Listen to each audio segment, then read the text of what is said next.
Sikabayan po natin mag-splice ng live kasi hindi po yan pwedeng patayin. Yan, tingnan nyo po. Ayan, may ano yan, may gloves yan para safe siya. Yan.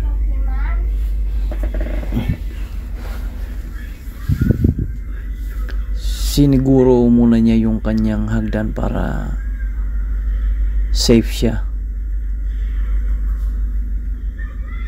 Pagka ganito kasi, pagka ganyan, hindi yan pinapatay kasi ano yan, yung papasok yan sa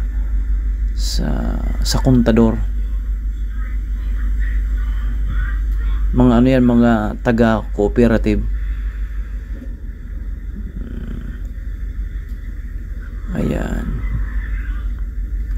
Komportable siya. Sanay na kasi yan pagka ganito, kasi dito sa kapitbahay may nagpalipat ng ng wire, kaya ayun, pumunta siya at kanyang nilipat ang wire. Ayan, oh. Simple lang tingnan pero nakatakot din yan kasi live nga yan. Ayan. Basta lagi tayong mag-ingat, lagi tayong may gloves kung tayo ay magkukunik ng wire, lalo na kapag live. Ingat tayo lagi mga elektrisyan.